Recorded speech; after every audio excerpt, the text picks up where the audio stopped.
بسم اللہ الرحمن الرحیم.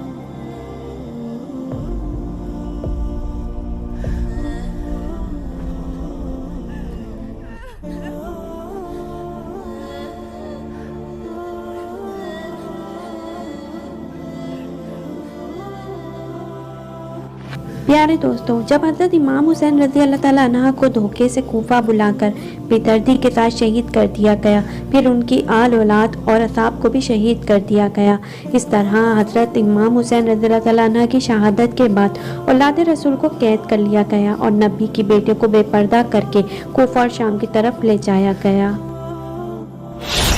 پیارے دوستوں، یزیدی فوج کے بدبختوں نے اہل بیت کی تمام پاک دامن خواتین کے سروں سے دوپٹوں کو اتار دیا اور ان کے پاؤں میں بیڑیاں ڈال کر ان کو قید کر کے لے جایا گیا۔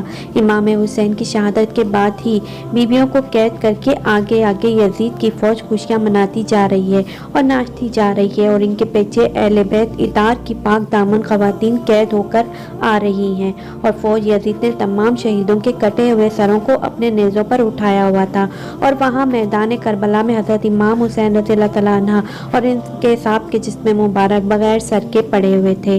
میدان کربلا میں ہر طرف لاشیں ہی لاشیں پڑی تھیں۔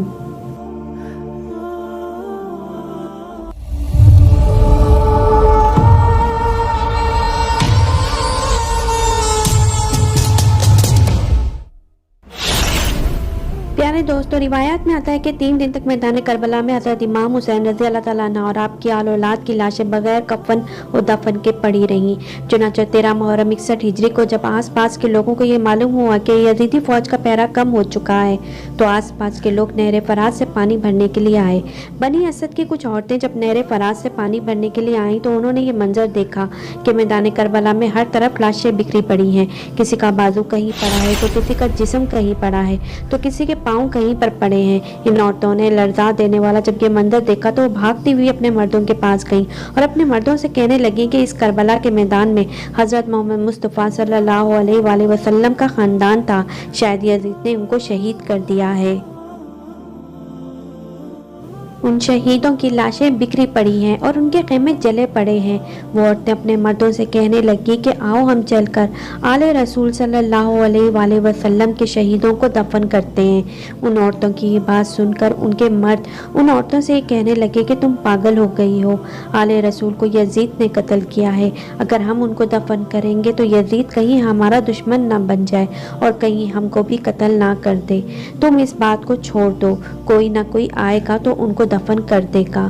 اپنے مردوں کی یہ بات سن کر وہ عورتیں اپنے مردوں سے کہنے لگی کہ تعجب ہے تمہارے ایمان پر، تم لوگ رسول اللہ صلی اللہ علیہ وآلہ وسلم کا کلمہ پڑھتے ہو اور ان کی آل اولاد سے یہ محبت رکھتے ہو۔ یاد کرو کہ حضور پاک صلی اللہ علیہ وآلہ وسلم نے کیا فرمایا تھا کہ میں تم لوگوں سے کچھ نہیں مانگتا سوائے اس کے کہ تم لوگ میری آل اولاد سے محبت کرو۔ اس طرح یہ عورتیں اپنے مردوں سے کہنے لگیں کہ اگر تم لوگ نہیں جاتے تو تم مت جاؤ، ہم جائیں گے حضور پاک صلی اللہ علیہ وآلہ وسلم کی آل اولاد اور ان کے نواسے کو دفن کرنے کے لیے۔ پیارے دوستوں، بات جب یہاں تک آن پہنچی تو ان مردوں میں سے چند مردوں کی غیرت جاگ اٹھی اور وہ اپنی عورتوں کے ساتھ میدان کربلا میں پہنچے۔ پس جب یہ لوگ میدان کربلا میں پہنچے تو اس منظر کو دیکھ کر خون کے آنسو رونے لگے اور سوچنے لگے کہ ان کو کیسے دفن کریں۔ انہوں نے دیکھا کہ میدان کربلا میں جتنے بھی شہید موجود ہیں، کسی کے تن پر سر نہیں تو کسی کا بازو نہیں تو کسی کے جسم کے ٹکڑے ٹکڑے ہوئے پڑے ہیں۔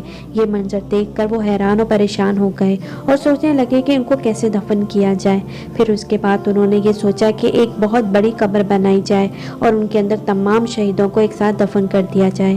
یہ لوگ شہیدوں کو دفن کرنے کے لیے قبر کھود ہی رہے تھے کہ اچانک سے ایک گھوڑ سوار ان کے پاس آیا۔ یہ منظر دیکھ کر یہ لوگ سوچنے لگے کہ شاید کوئی سپاہی ہی ہے۔ یہ لوگ اس سے پوچھنے لگے کہ تم کون ہو؟ تو وہ گھوڑ سوار بولنے لگا کہ میں رسول اللہ صلی اللہ علیہ وآلہ وسلم کے نواسے کا بیٹا زین العابدین ہوں۔ یہ منظر دیکھ کر تمام لوگ زارو قطار رونے لگے۔ اس کے بعد حضرت امام زین العابدین نے زمین پر ایک کپڑا بچھایا اور حضرت امام حسین رضی اللہ تعالیٰ عنہ کے اعضاء کو اکٹھا کرنا شروع کر دیا۔ کہیں سے امام حسین رضی اللہ تعالیٰ عنہ کا ہاتھ مبارک ملتا ہے تو کہیں سے امام حسین رضی اللہ تعالیٰ عنہ کے جسم کا کچھ حصہ ملتا ہے۔ اس طرح حضرت امام زین العابدین نے حضرت امام حسین رضی اللہ تعالیٰ عنہ کے تمام جسم کے حصوں کو جمع کیا اور ایک مقام پر اکٹھا کر لیا، اور جب حضرت امام زین العابدین حضرت امام حسین رضی اللہ تعالیٰ عنہ کو دفن کرنے کے لیے میدان کربلا میں زمین کو کھودتے ہیں تو دیکھتے ہیں کہ ایک جگہ پر پہلے سے ہی قبر بنی ہوئی ہے۔ چنانچہ حضرت امام زین العابدین حضرت امام حسین رضی اللہ تعالیٰ عنہ کو اس قبر کے اندر دفن فرما دیتے ہیں، اور ان کے ساتھ حضرت امام زین العابدین اپنے بھائی حضرت علی اصغر اور حضرت علی اکبر کو بھی دفن کر دیتے ہیں اور میدان کربلا میں ایک قبر بنا دیتے ہیں۔ اور وہاں دوسری طرف جو ان لوگوں نے ایک بہت بڑی قبر کھودی تھی، وہاں اس قبر میں کربلا میں موجود تمام شہیدوں کو اس قبر کے اندر دفن کر دیا جاتا ہے۔ پیارے دوستوں، میدان کربلا میں موجود اس جگہ کو آج بھی گنج شہیدہ کہا جاتا ہے، جہاں تمام شہداء کربلا کے جسم مبارک ایک ساتھ دفن کیے گئے ہیں۔ اس طرح جب تمام شہداء کربلا کو دفن کر دیا گیا تو کسی نے کہا کہ ایک شہید کو دفن کرنا ابھی باقی ہے، کوئی بوڑھے صحابی ہیں، ان کو ابھی تک تدفین نہیں کیا گیا۔ اس وقت حضرت امام سجاد رضی اللہ تعالیٰ عنہ رو کر فرمانے لگے کہ یہ حبیب ابن مظاہر ہیں۔ آپ علیہ السلام فرمانے لگے کہ اللہ تبارک و تعالیٰ یہ چاہتا ہے کہ ان کو ایسی جگہ دفن کیا جائے کہ جہاں پر جب بھی کوئی حضرت امام حسین رضی اللہ تعالیٰ عنہ کے پاس آئے تو ان کو سلام کر کے آئے۔ اس کے بعد حضرت حبیب رضی اللہ تعالیٰ عنہ کو دفن کیا۔ جب سب لوگ دفن کرنے کے بعد جانے لگے تو کسی نے کہا کہ ٹھہرو، ابھی ایک اور شہید کو دفن کرنا باقی ہے۔ تو لوگوں نے کہا کہ تمام شہیدوں کو دفن کر دیا ہے، اب کون سا شہید باقی ہے؟ تو حضرت امام سجاد علیہ السلام فرمانے لگے کہ آؤ نہر فرات کے کنارے۔ جب تمام لوگ وہاں پر پہنچے تو دیکھا کہ حضرت عباس رضی اللہ تعالیٰ عنہ کا ایک بازو پڑا ہے۔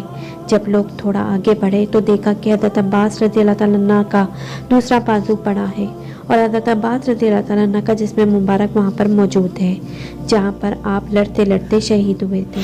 اس کے بعد حضرت عباس رضی اللہ تعالیٰ عنہ کی قبر کھودی گئی اور آپ کے جسم مبارک کو بھی ایک مقام پر دفن کر دیا گیا۔